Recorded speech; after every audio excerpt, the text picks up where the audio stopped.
उन्होंने पहले जो बात कही कि मस्जिद के बाहर रोड ब्लॉक करके नमाज पढ़ी गई। हम शहर के अंदर रहते हैं और वही एरिया उस तरफ हमारा कारोबार भी है, तो उन लोगों से हमारा बहुत मिलना है। दूसरी बात उन्होंने कही है कि मैं तमाम नौजवानों को कहता हूं कि वो भी मंगलवार के दिन सड़कों पर आएँ, हनुमान चालीसा पढ़ें और सड़कें ब्लॉक करें। ये कोई लीडर कह सकता बीजेपी का? वो है ही नहीं लीडर। कही है कि ये सब एमएलए करा रहा है। एमएलए का क्या रोल है? मैं कहता हूँ हैरान हो गया हूँ कि ये आदमी कौन सी पार्टी से खेल रहा है। जोरी क्यों सीट हारी है बीजेपी? इन्हीं कार्यकर्ताओं के पर सख्त एक्शन होना चाहिए। एक बहुत बड़ा हमारा डेपुटेशन मिलेगा डीआईजी से भी, एसपी और डीसी से। उसके बाद आप हिंदू के नाम पर गुमराह कर रहे हो। हम हिंदू हैं, सनातनी हैं। सबसे प्राचीन धर्म सनातनी रहा है, आज भी है। हम उसके पुजारी हैं। हम ऐसी जो स्टेटमेंट उसको कंडेम करते हैं। ऐसा मत करो कि समाज बटे। कल भारतीय जनता पार्टी के एक कार्यकर्ता की तरफ से बयानबाजी की गई है कि राजौरी के बेला कॉलोनी के पास मौजूद एक मस्जिद के ठीक बाहर जो है सड़क पर लोगों ने नमाज पढ़ी है और जुमा की नमाज अदा की है। उसके बाद उन्होंने ये कहा है कि आने वाले दिनों में सड़कों पर हनुमान चालीसा भी पढ़ा जाएगा। मेरे साथ इस पूरे मामले पर बातचीत करने के लिए सुशील शर्मा जी हैं, डल्फी कुमार जी हैं और भी हमारे सीनियर सुभाष वैद्य जी हैं यहाँ पर हमारे साथ। आखिर ये जो बयानबाजी भारतीय जनता पार्टी के कार्यकर्ता की तरफ से की गई है वो कितने हद तक सही है, या फिर उन्होंने ये कहा है कि एमएलए राजौरी इफ्तिकार अहमद का इसमें रोल है? सुशील जी, आपसे जानना चाहेंगे कि बीते कल सोशल मीडिया पर एक वीडियो वायरल हो रही है जिसमें बेला कॉलोनी के पास जो एक मस्जिद मौजूद है, जुमा की नमाज जब रश हो गया तो लोगों ने बाहर एक सफ़ जो है वो खड़ी कर दी, तो उस बात को लेकर इशू बनाया जा रहा है। तो आप कैसे देखते हैं इस मामले को? शुक्रिया आज़ाद साहब। पहले तो ये बात किसी अगर अच्छे आदमी ने कही होती, जैसे हमारे बीजेपी के मित्र हैं, विभो जी हैं, दिनेश जी हैं, राजेंद्र जी हैं या और हैं, तो हम इस चीज़ को सीरियस लेते। ये एक ऐसे आदमी ने बात की है जिसके पास मैं कहता हूँ कि हर चीज़ की कमी है, एजुकेशन की कमी है, सोसाइटी की कमी है, या उसको ये नहीं पता कि शहर के जो माहौल है, जो भाईचारा है, उनकी इस बात पर उनका कितना उनको ठेस लगेगा। उन्होंने पहले जो बात कही कि मस्जिद के बाहर रोड ब्लॉक करके नमाज पढ़ी गई। हम शहर के अंदर रहते हैं और वही एरिया उस तरफ हमारा कारोबार भी है, तो उन लोगों से हमारा बहुत मिलना है। दूसरी बात उन्होंने कही है कि मैं तमाम नौजवानों को कहता हूं कि वो भी मंगलवार के दिन सड़कों पर आएँ, हनुमान चालीसा पढ़ें और सड़कें ब्लॉक करें। ये कोई लीडर कह सकता बीजेपी का? वो है ही नहीं लीडर। वो अपनी पार्टी के जो उन्होंने जो मेहनत की है वो उसके फेवर में नहीं है, वो बीजेपी को भी डाउन करना चाहता है। तीसरी बात कही है कि जो हमें चुभी है कि ये सब एमएलए जोरी करा रहा है हमारे इफ्तार जी के बारे में। ये और बड़ी गैर जिम्मेदाराना बयान कि कहाँ एमएलए हमारा जिसको 3-4 महीने हुए बने हुए, उनके बोलने का ढंग देखो। रिसेंटली एक बहुत बड़ा रजौरी के अंदर एक परेशानी बनी रही, बढ़ाल का मसला। हमारे 17-18 लोग स्वर्गवास हो गए, उनकी डेथ होगी। पूरा रजौरी, पूरा हिंदुस्तान परेशान, होम मिनिस्टर परेशान, लेकिन इन लोगों को उससे कोई सबक नहीं।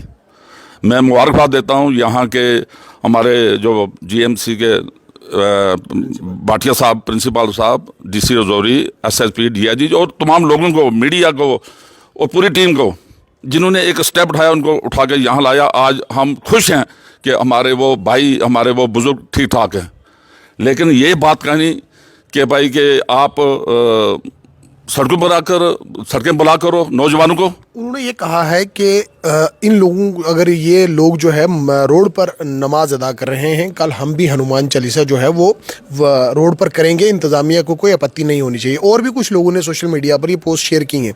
क्या आपको नहीं लगता है कि समाज में अमन और भाईचारे में ये खलल डालने की कोशिश है, जहाँ हम लोग हिंदू, मुस्लिम, सिख, ईसाई आपस में भाई भाई की तरह रह रहे हैं, कहीं ना कहीं इंतशार फैलाने वाली ये इस तरह की बयानबाजी है? देखिए, अगर हम नमाज पढ़ रहे हैं, मेरी नमाज में ऐसी जगह बैठोगे, कोई आदमी परेशान हो रहा है, वहाँ से एम्बुलेंस नहीं जा सकती, वहाँ से स्कूल की गाड़ियाँ नहीं जा सकती, हम लोग ना तो वो मेरी पूजा लगी, ना मेरी नमाज लगेगी। मुझे ये चाहिए कि मैं ऐसी जगह बैठूं, मैं उस बड़ी ताकत को याद कर रहा हूँ। मैं वो मेरी बात सुन रहा है तो मेरे कारण कोई आदमी परेशान नहीं हो जाए। सड़कों पर ना नमाज पढ़ें, ना आप गायत्री मंत्र पढ़ें, ना आप कहीं भी जाएं। ये रही इसका हम ये कहते हैं, मैं कहता हूँ कि हमारे रोरी के अंदर अच्छे लोग ये बात को समझेंगे। लेकिन कि ये बात कहनी कि भाई अगले मंगलवार को ये होगा, मुझे याद है मुरादपुर के अंदर इसी आदमी की बहुत ज़्यादा इन्वॉल्वमेंट थी कि अशोक जी हमारे आर्मी से रिटायर हुए मुरादपुर के अंदर, उनको उसकाया गया भाई यहाँ पर गायें यहाँ से ले जाते हैं, उनको मारा जाता है, ये वो। तो वो परिवार इनके बातों में आ गया, उन्होंने पत्थर मारा, ड्राइवर की मौत हो गई। वो हमारा परिवार था मुरादपुर का। घर के 3-4 लोग अरेस्ट हो गए, कई साल वो जेलों के अंदर रहे। ये लोग घरों में सोते रहे नींद, और वो जेलों के अंदर, उनका घर ही खत्म हो गया। यही लोग हैं ये बयान देकर, क्या जब रोड ब्लॉक होगी, हमारे नौजवान बच्चे सड़कों में बैठेंगे, उनको किसी को लग गई या कुछ हो गया तो ये जिम्मेवारी लेंगे? मैं कहता हूं कि ये उसने ये बयान देकर ये गलत बात की। यही तीसरी बात जो उसने कही है कि ये सब एमएलए करा रहा है। एमएलए का क्या रोल है? मैं कहता हूं, हैरान हो गया हूं कि ये आदमी कौन सी पार्टीज खेल रहा है। जोरी क्यों सीट हारी है बीजेपी? इन्हीं कार्यकर्ताओं के की वजह से, जो मतलब कि कभी ये मुसलमानों को साथ जोड़ते हैं, कभी उनको बोलते हैं कि हम आप नमाज गलत पढ़ रहे हो, कभी किसी के खिलाफ। इन्हीं के कारण एमएलए जोरी ने जो पहला उद्घाटन किया, हम सब विटनेस थे हम, कि उन्होंने एक मंदिर दसल के अंदर, माता जी भी वहाँ आए थे और हजारों की संख्या में लोग थे, खासकर लेडीज बहुत ज़्यादा थी। इन्होंने उसका उद्घाटन किया उस रोड का, तो वहाँ पर जो लोगों ने बोला कि मंदिर के अंदर पानी की शार्ट है, उसी वक्त इन्होंने बोला कि मेरे कोटे में से पहला हैंडपंप मंदिर के अंदर लगना चाहिए। ऐसा एमएलए नहीं मिलेगा हमें, उसको मौका दो काम करने का, और ऐसी स्टेटमेंट मत दो कि जिससे हमारा शहर बड़ी बुरे दौर से निकल रहा था। आज हमारा भाईचारा, हम आज कहीं भी जा सकते हैं, हमारे दोस्त मुस्लिम हैं, सिख हैं, ईसाई हैं, हमारा प्यार भरा है, आपसी भाईचारा हमारा मजबूत है। लेकिन इन्हीं लोगों के कारण, इन्हें पता नहीं कहाँ से ये दिमाग में आया, किसने इसको गाइड किया। इस पर सख्त एक्शन होना चाहिए। एक बहुत बड़ा हमारा डेपुटेशन मिलेगा डीआईजी से भी, एसपी और डीसी से, उसके बाद गवर्नर से भी, कि भाई ये आदमी, इसका रोल देखो। ये भी कारोबार का था, इसके भी होटल हैं, इसका भी होटलों के बारे में बात की थी लोगों ने, या वहाँ ये होता है क्या होता है, वो भी सामने आना चाहिए। ऐसी स्टेटमेंट देने से पहले अगर आप उंगली उठा रहे हो, आपकी 3 उंगलियां आपके पास आ रही है, आपकी क्या कैपेसिटी है, आप समाज को क्या दे रहे हो। आप हिंदू के नाम पर गुमराह कर रहे हो। हम हिंदू हैं, सनातनी हैं, सबसे प्राचीन धर्म सनातनी रहा है, आज भी है, हम उसके पुजारी हैं। हम ऐसी जो स्टेटमेंट उसको कंडेम करते हैं। ऐसा मत करो कि समाज बटे। शुक्रिया, जय हिंद। तो सुशील शर्मा जी हमारे साथ थे, जिन्होंने तफसीली बात की है। वहीं इस पूरे मामले को लेकर डल्फी कुमार जी भी हमारे साथ हैं। आपसे जानना चाहेंगे, जो बीते कल भारतीय जनता पार्टी के एक कार्यकर्ता ने एक स्टेटमेंट जारी की है, जिसमें उन्होंने ये कहा है कि बेला कॉलोनी की जो मस्जिद है, जो रोड के बिल्कुल साथ है, वहाँ पर अचानक जुमा के दिन रश पड़ जाता है और कुछ लोग जो है गेट के बाहर, जो सड़क ही है वो, क्योंकि गेट के बाहर तो महज वो सड़क है, और वो लोगों ने वहाँ पे नमाज शुरू कर दी। इन लोगों ने उस चीज़ को लेकर जो है एक बवाल पैदा कर दिया, समाज में गलत मैसेज जाने दिया। और आपको नहीं लगता है कि कहीं ना कहीं इस तरह की बातों से, इस तरह की जो पोस्ट शेयर करने से, या इस तरह की बयानबाजी से आपसी भाईचारा, जो रजौरी की एक रिवायत रही है, आपसी भाईचारे की एक मिसाल जो रजौरी में कायम है, उस चीज़ को ख़त्म करने की कोशिश की जा रही है? जो सोशल मीडिया पे ये बयान आया, बहुत ही निराशाजनक बयान था। मैं कहता हूँ कि जिन्होंने 30-40 साल या 25 साल पॉलिटिक्स में लगाए हों, उनकी तरफ से इमैच्योर बयान आए, तो मैं सोचता हूँ या तो उन्हें पॉलिटिक्स में नहीं रहना चाहिए, तो या रहना है तो पॉलिटिक्स एक गेम है जो आवाम की है। वो आवाम की खिदमत के लिए पॉलिटिक्स में लोग आते हैं, ना कि हर खित्ते के लोगों को साथ चलाना पड़ता है, और ना कि एक किसी मज़हब के बारे में बोलकर या उसके खिलाफ बोलकर। अगर उन्होंने वायलेशन कोई की है, मस्जिद का क्या एडमिनिस्ट्रेशन बैठी थी यहाँ पे, एडमिनिस्ट्रेशन का रोल था, आप अपनी कंप्लेन उन्हें जाके फाइल करते कि इन्होंने बाहर सड़कों पे नमाज़ पढ़ी है, तो किस सिचुएशन में वो नमाज़ पढ़ी गई? शायद वहाँ जुम्मे के दिन रश हो गया होगा, या कोई वायलेशन एडमिनिस्ट्रेशन की खबर रजौरी में नहीं फैली। सबसे बड़ी बात है, एडमिनिस्ट्रेशन की तरफ से कोई भी ऐसा बयान नहीं आया कि कोई गाड़ी रुकी है या एम्बुलेंस रुकी है। पुलिस, आप गाड़ी रुकने की बात कर रहे हैं, पुलिस की वहाँ पर जो है हमेशा गार्ड वहाँ पर रहती है और पुलिस भी वहाँ पर मौजूद थी, कोई ट्रैफिक जाम नहीं था। कहने का मतलब ये बहैसियत है एज ए एडवोकेट कैसे देखते हैं आप, क्योंकि ये एक ऐसा मामला है जिस चीज़ को तूल देने की कोशिश की गई है। देखिए, इस मामले को पूरी तरीके से एमएलए के खिलाफ एक गलत स्टेटमेंट देने की कोशिश की गई है। ये जो मीडिया पे जिन्होंने बयान दिया, ये वो नहीं जानते कि आपने अगर ये बयान दिया है उसके बाद आपने कहा है कि हनुमान चालीसा सड़कों पे पढ़ा जाए, ये जो रिलीजियस मैटर को उछालना या उसको आगे वायलेंस क्रिएट करना, उस पर बोलना, गलत वर्डिंग बोलना, कानूनी नज़र में तो ये जुर्म है ही। साथ में एक डिफर्मेशन भी बनती है कि एमएलए के खिलाफ इन्होंने कोई एविडेंस है या इनके पास कोई रिटन प्रूफ है या कोई ओरल एविडेंस है या कोई वीडियो है जो एमएलए ने इन्हें कहा कि आप जाओ वहाँ नमाज पढ़ो खुलकर। अगर ये इनके पास एविडेंस नहीं है तो मैं कहता करोड़ों रुपए की डिफॉर्मेशन बनती है कि एमएलए बहुत बड़ी चीज़ होता है, वो रिप्रेजेंटेटिव है लाखों लोगों का, वो इलाके का रिप्रेजेंटेटिव है।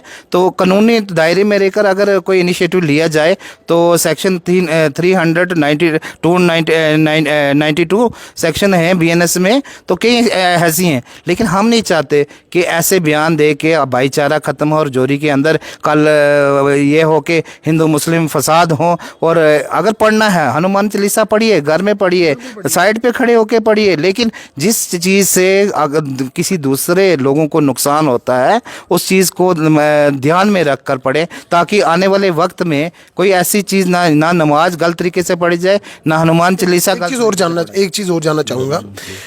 धीरज शर्मा सरपंच डांगरी ने एक बयान जारी किया है जिसमें उन्होंने कहा है कि परशुराम जी की जयंती जब होती है, जब हम वो रैली निकालते हैं, कुछ भी निकालते हैं तो सड़क पर निकालते हैं। वहीं दूसरी तरफ जब शिव मंदिर बस स्टैंड पर भी अगर प्रोग्राम होता है तो कहीं ना कहीं बाहर होता है।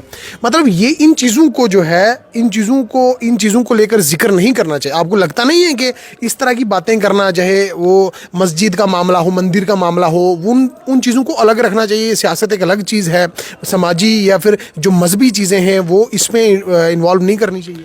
देखिए, पहले भी यहाँ प्रोग्राम होते रहे, चाहे वो कोई भी प्रोग्राम हो, चाहे मुस्लिम कम्युनिटी की तरफ से, चाहे हिंदू कम्युनिटी की, सिख बरादरी के, और सभी ने मिलजुल के अच्छे तरीके से वो प्रोग्राम किए हैं। लेकिन एक क्रिमिनल कॉन्स्पायरेसी होती है कि किसी को नीचा दिखाना, एमएलए का इनको डाइजेस्ट नहीं हो रहा कि लोग उनके मुरीद हो रहे हैं, लोग उनकी कार्य से खुश हो रहे हैं, वो डेवलपमेंट अच्छे तरीके से कर रहे हैं, इनको मौका नहीं मिल रहा कि इलाका में जाके हम कोई एजेंडा लेके जाएं। वहाँ एमएलए पहुँच रहा है। अभी हमारी दलित समाज की तरफ से गुरु रविदास सभा की जयंती हुई, वहाँ भी उन्होंने बढ़ चढ़ कर शोभा यात्रा में हिस्सा लिया और हर कम्युनिटी के गुरपुरब होता है वहाँ भी जाते हैं, गुरुद्वारा में भी जाते हैं, मस्जिद में भी जाते हैं। लेकिन एक सेकुलर बंदे को टारगेट कर रहे हैं और एक क्रिमिनल कॉन्स्पायरेसी है इनके खिलाफ। इनका ये मकसद नहीं था कि नमाज कहाँ पढ़ी गई। नमाज के बाद अगर नमाज का ही इशू था तो मौलाना को या एडमिनिस्ट्रेशन को ये मिलते। ये एमएलए को क्यों उन्होंने आगे लाया कि एमएलए के कहने पे ये हुआ है? इसका मतलब एमएलए से ये डर रहे हैं, ये एमएलए से हारे हैं और हार इन्हें बर्दाश्त नहीं हो रही। ये कोई इशू बनाना चाहते हैं लेकिन हम बनने नहीं देंगे। बहुत शुक्रिया। तो आपने देखा कि डल्फी कुमार जी सीनियर एडवोकेट हमारे साथ थे, वहीं सुशील शर्मा जो जिन्होंने साफ तौर पर बात की है।